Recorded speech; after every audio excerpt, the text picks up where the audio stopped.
Okay. So Stephanie, why don't you get The same thing I did last time.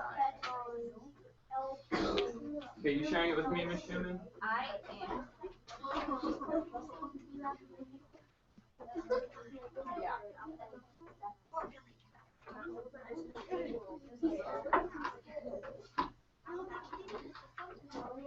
Yeah. Okay, who's up first? Me. Yes, that one. Okay, Stephanie, come on over here.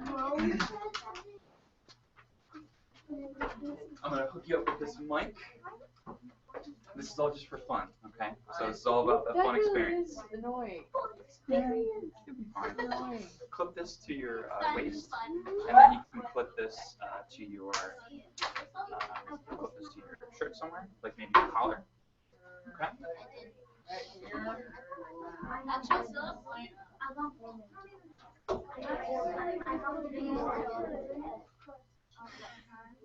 Yay.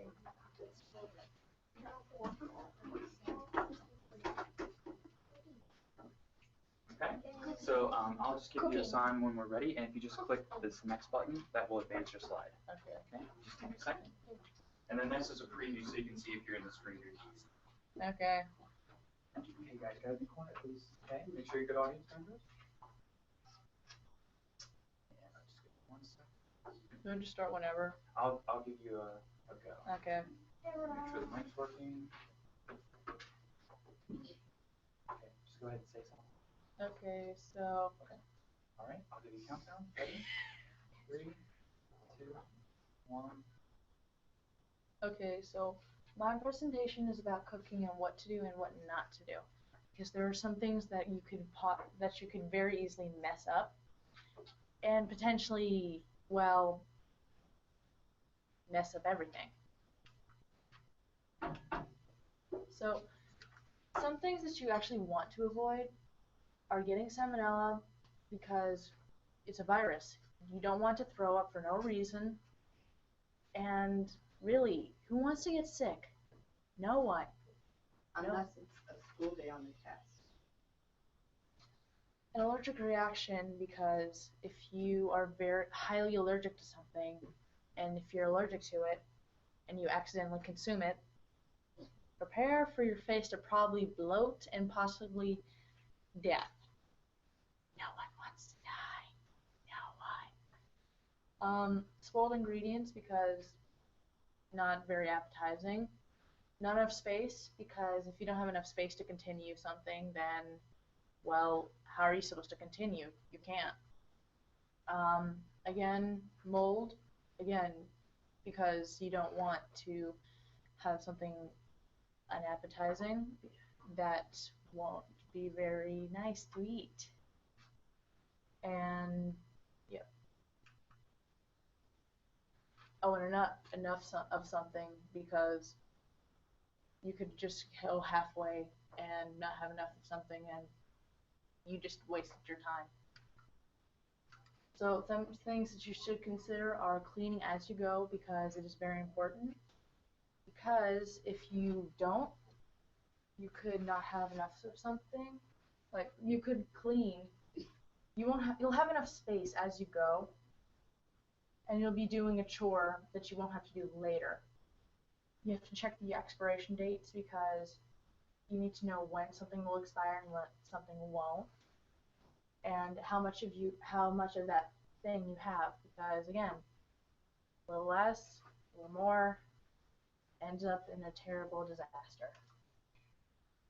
And then some reasons why are because it's fun, it's healthier, you get to decide what you want to eat, and have something very specific.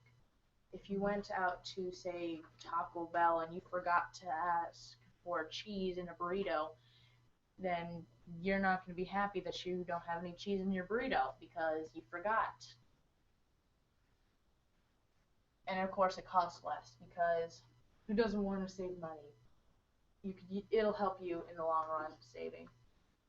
And that's really all. So thank you. That's my presentation. That's all. Yay.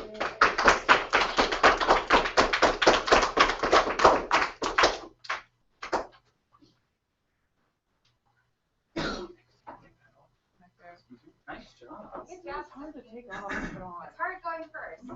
You did a very nice job. You did a very nice job. Thank you. All right. One, right? Okay, so So who's next?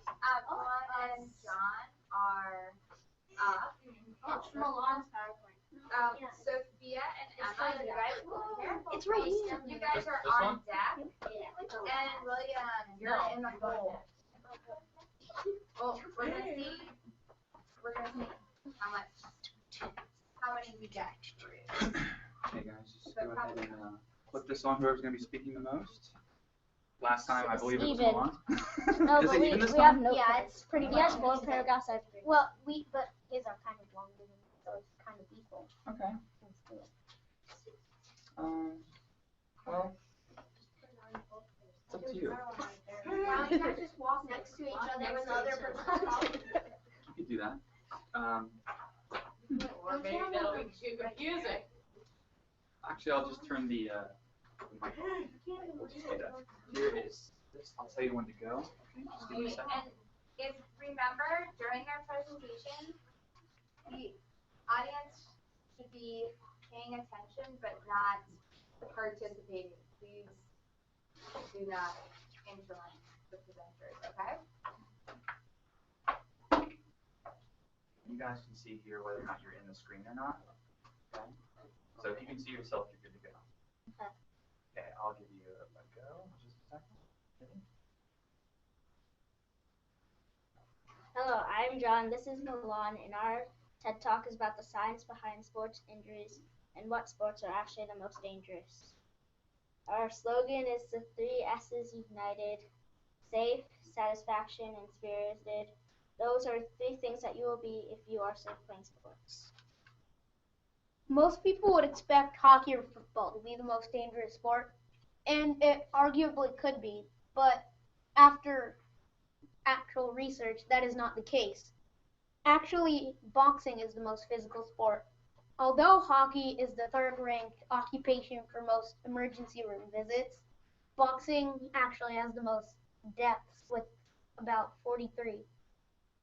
The biggest reason that football probably isn't the most physical sport is that scientists, like 3 years ago, they created a shoe with a rubber exterior and a memory foam sole. It prevents foot and Achilles injuries. So you see football players juking each other on the field, like breaking their ankles. They don't happen to actually break them. So obviously, many people get serious injuries playing sports. Before making this TED Talk, we had some questions that we wanted to answer ourselves. First, what sports have the most broken body parts? As we stated, that's boxing. And also, do broken bones, concussions, and torn ligaments affect your health in the future? They actually do. Concussions cause memory loss and head trauma and possibly even death. And torn ligaments weaken your limbs, so do broken bones. According to ESPN.com, there have been 43 deaths in boxing, the 2nd most in any sport. The most is auto racing with over 300 deaths.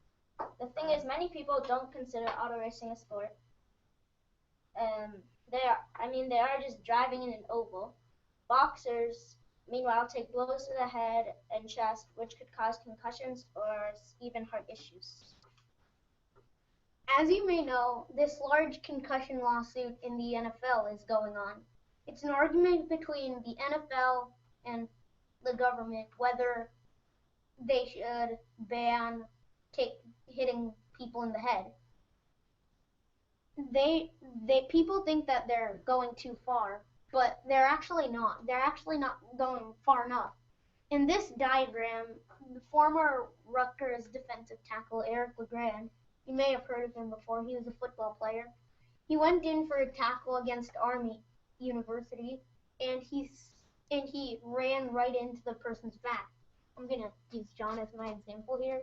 So right here, it's the C3 vertebrae. So when you run into it, there's so much force that the C3 vertebrae snaps, and it's pretty much equivalent to running into a brick wall. Equipment is also very important. Imagine it like a sandwich. You're the lettuce, the cheese, the meat, and then you're all ready. As for sports, you need the pads, the sleeves, the helmet, everything. Although you can still get hurt with the equipment, which you should always avoid hitting with the head. I hope this talk made you think about these things. Next time you play sports, you want to be as careful as possible and never try intentionally hurt someone else. I'm going to ask you this one question. Will you be safe in sports? Hopefully this talk will impact your answer. Let's see.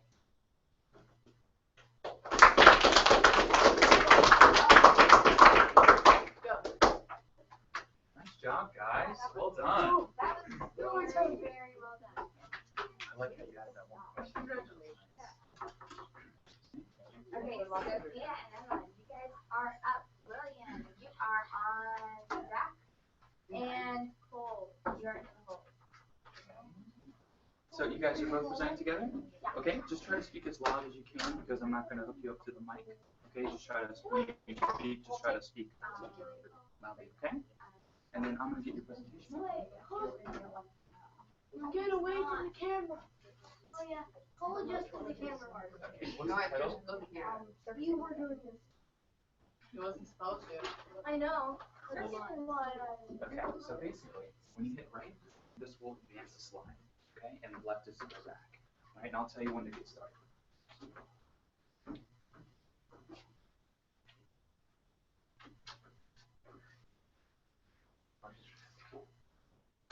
Okay, so we are here to talk to you about a very sad cause known as circus animal abuse. You see, right now animals in the circus are getting abused right now while we're talking about this. You see, what they'll do is they'll go in and sink hooks into their skin and electrocute them just so they can train them to do tricks for the audience. Now, what we're showing you today isn't a trick. It's real. And yeah.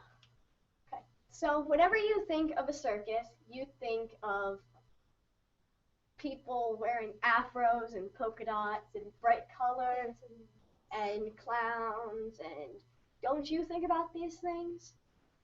So this is probably the most common thing of a circus because everybody's seen that movie and they make up the whole joke about the polka dot afro, but that's not really what happens.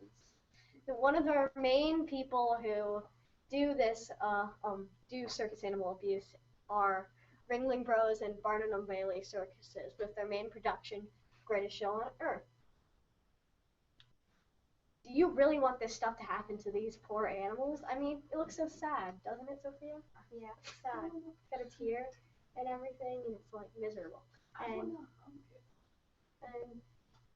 you try, and you just want this thing to like be out of the bars, which is one of the first special problems, and you just want to like love it to death because it's so adorable. So these are some examples of things that really happen. Like we talked about earlier, that's the bull hook. Sophia, you can explain some. They sink the bull hook into its skin and pull to do it what you want. On the end is a sharp point. And then this is a picture of tigers being caged up. That's a monkey. He's a really sad monkey. He's like Curious George, but he's sad. So, Sophia? In the Ringling Bros in 1929, an elephant called Black Diamonds was in the circus, and it accidentally killed a woman in the crowd, and 20 men took aim and pumped 170 bullets into Black Diamond's body, and then chopped off his bullet-ridden head and mounted it on display in Houston, Texas, England. Well, treatment animals today. So, as you can see, the reason why she accidentally stampeded out of the thing is because she was under so much stress and she wanted to run away. It was an accident that she / he, I'm not sure which, ran into those people. She was just trying to get her way out into the wild where she really belongs. We don't want this stuff to happen today. That's why we are showing you this presentation. So, This is an elephant. in its natural habitat. And as you can see, compared to some of the last elephants you saw, this one looks extremely happy, and it's pretty much like frolicking, and it seems like it's having a great time while it's in its wild habitat. And what would you guys rather have? It caged up in bars, being beaten to death, starved, hot metal, the traveling cages, burning them?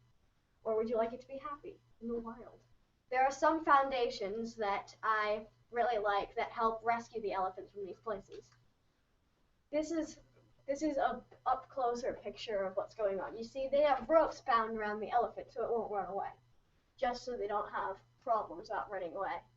And they also have their bull hook, and those are those men. We watched a video on this, and they weren't saying very nice words about the elephants. And yeah. So these are some memes that I made. I'm very proud of them. So, Sophia. This one's saying circus animals are going extinct. I better help them. And this one is probably one of my favorites. One does not simply join a circus, he stays one. Because this meme is like, one does not simply blank. And this one is like a shocked cat. And that's a shocked cat. That is Tard the Grumpy Cat, and a lot of people know him as the Grumpy Cat. And it's, I only smile when circus animals live. Challenge accepted. And there are some other ones there. And this is a visual that I made to support our things. And at the bottom, instead of the other writing, which I don't remember, it says help ban circus animals. And yeah, so that's our presentation.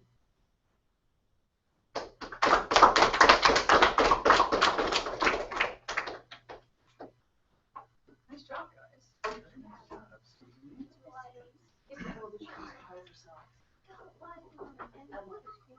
Okay, William, you are up. Then Cole, you are on deck. And Thomas, You know, that's totally fine. That's totally fine. That's fine. Yeah, you can just hook it to your waist and then clip this to your center. So if you're up, that means it's your turn to bat. If you're on deck, that means you're the next batter. And then if you're in the hole, that means you're after the batter who's on deck. So that way, y'all have our order. Hey, Thomas, you are fine. Inside, okay, you are okay. You are still alive.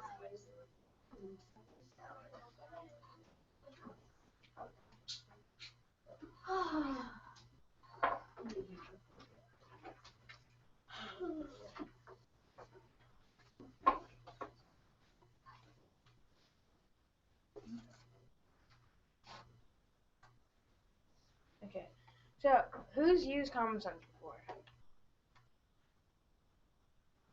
Okay, so basically what common sense is the way of thinking of things.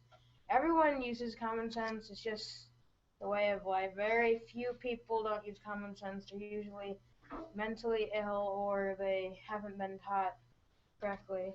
So an example of common sense is, so let's say your car breaks down and you want to get it repaired. So let's say the repair costs $70,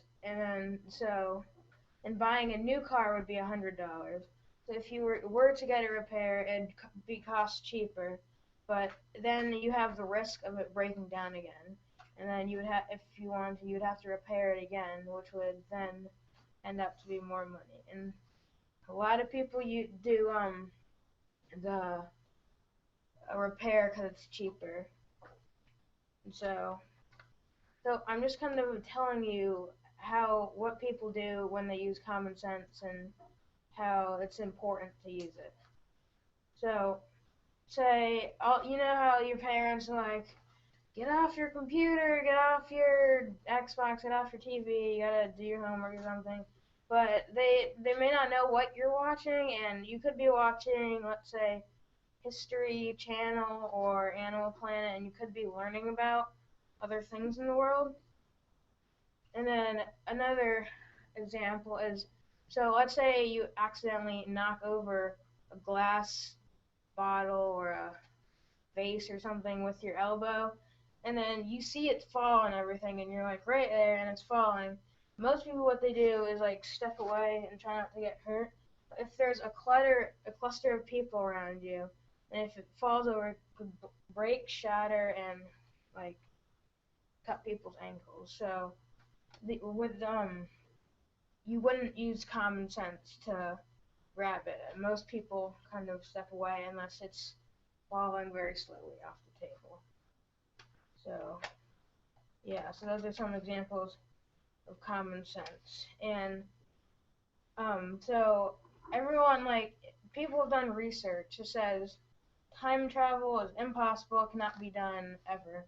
But I read something in a book that kind of inspired me to do this. So one of the characters saw himself at an later age. So somehow the guy named Marcus, he was a kid, and there was a homeless person that lived on the street and was always like punching, kicking, and he had mental problems. And so one day Marcus ran out on the street and on accident, and then the mentally ill guy came over and kicked him out of the way because a big truck was coming right toward him. And then that truck hit the guy, and so he witnessed his own death. And I'm kind of thinking, so maybe it is possible 40 years from now, if you're going to school, walking down to the bus stop, and you see someone walking their dog along the sidewalk, that could be you in about 40 years. They invent time travel, and that's it.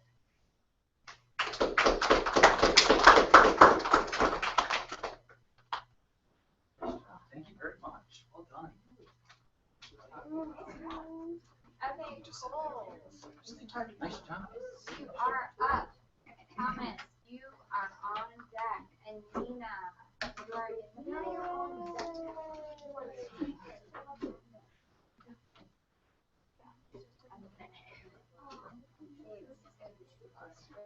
You know where that guy, right? Put it the other way. There you go. Yes. And then make sure it's pointing towards you. So let's try this.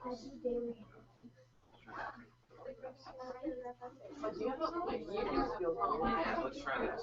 Let's try this. Put on your jacket. Like that. Actually, I'll put it right here. Okay, and then just hit next whenever you're ready. Okay, just 1 second. Turn off the lights? Because that's You want to, we can.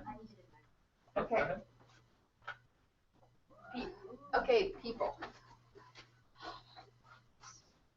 Now, what do you think when I say this word? I mean, what do you think when I say alien? You think of stuff like War of the Worlds, happened in 1938, biggest prank ever. Or radio stations like, the world's being invaded. People are like, actually think it's happening when it's really just a prank. So, anyway, this is my presentation, and you can see this is what we think of as an alien. But this is going to prove you wrong. How many planets can support life anyway? There are about zillions, that's an actual number, of planets in our solar system, in the universe, and like thousands in our solar system, and thousands are in the Milky Way, and 3 in our own solar system. Think about that. 3 in our own solar system. I mean, that's like saying there's about 3 jelly beans in the cup where you were only supposed to get 1 jelly bean. Okay, ready? What will this life be like? It could be like ours, symbolized like that, or completely different exoplanet. Like it could be just all no water, very little vegetation. Everything lives off of each other, and the only water is in like sinkholes.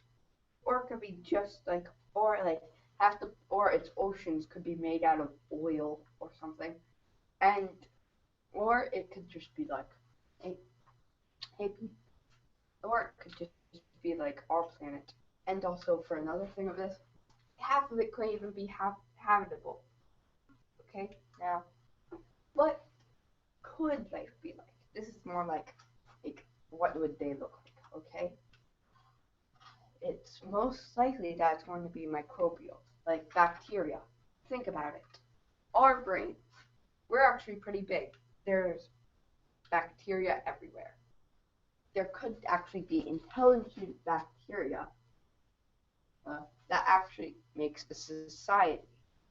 And of course, there could be a plant and animal combination. Like, think about it. The Venus flytrap got everyone confused. It eats, so that means it's an animal. But wait, it's anchored in the ground. That means it's a plant. So we just classified it as a thing of its own, plant-eating animal. There could be more of these, like a grass that kills you if you step on it. Oh God, they're draining my blood. Neurotoxins. Okay?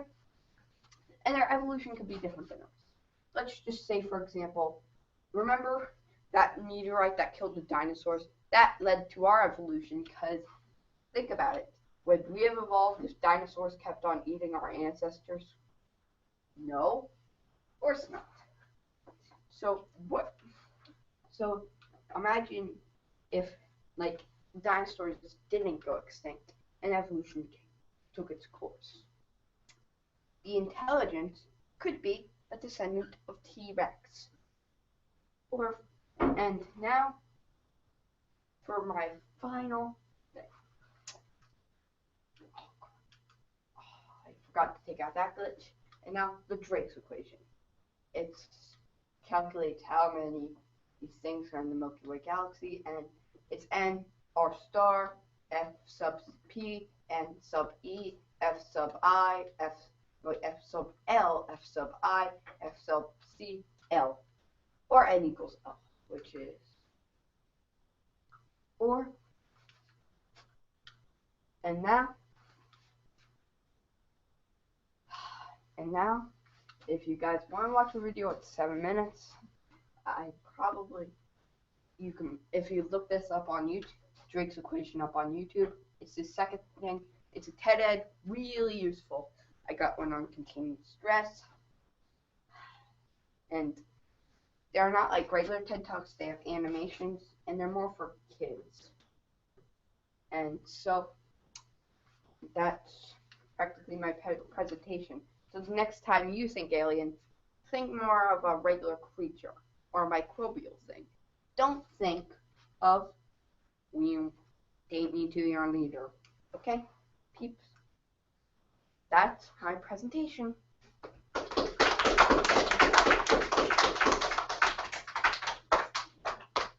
job. Someone hit one of the lights on for me? Thank you. All right.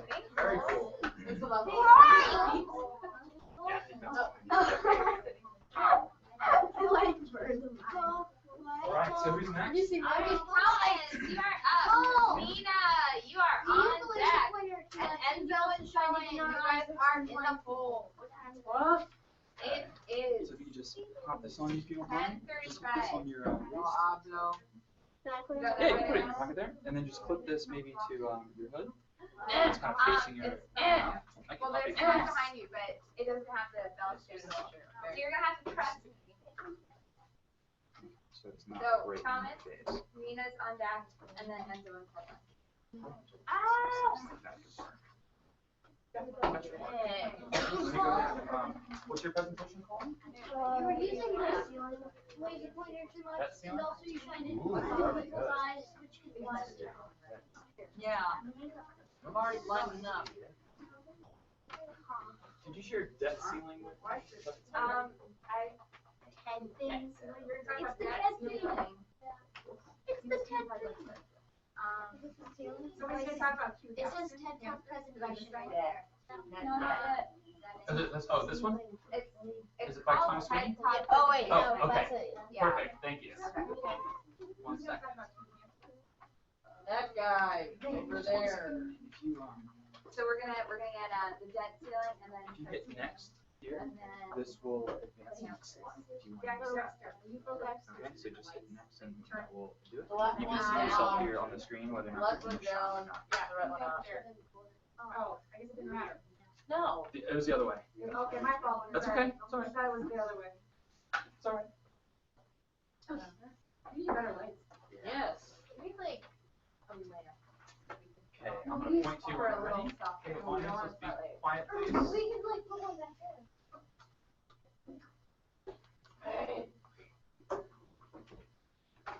Okay, so I will be talking to you about the debt ceiling.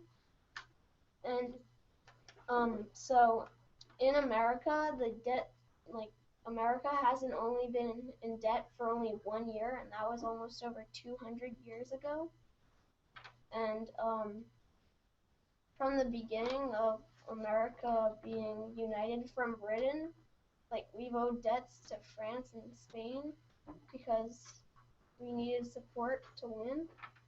So the definition of debt ceiling, debt means how much money is owed, or what is owed, and then debt ceiling means the time before we can print out more money or loans to say that we owe other countries that money. So I found out recently that not all debt is owed to other countries because almost over 14 trillion of the 17 trillion is owed to ourselves. So I will also be telling you about how the debt ceiling has developed. And the debt ceiling has developed because it is increased over time, and because our government has had to pay more money for construction and employees over the years, and for artillery and for the army and much more. To be in debt, though, a while back, it was normal to owe other countries money because it was very frequent for that to happen, but it's not good to get out of control. So I will also be telling you about who is causing the debt ceiling. So the American government is causing the debt ceiling because they keep borrowing more and more money from ourselves and from other countries so that we can gain money. And this chart shows where we are now, but it hasn't only started in whenever it says it started, but it started since our existence. So these are some of the presidents that have raised the debt ceiling. So Ronald Reagan, to your top left, has raised the debt ceiling 18 times. Bill Clinton, right here, has raised the debt ceiling 8 times. George Bush, down there, has raised the debt ceiling 8 times. And Barack Obama, who is our president right now, has raised it 3 times. So, yeah. Thank you.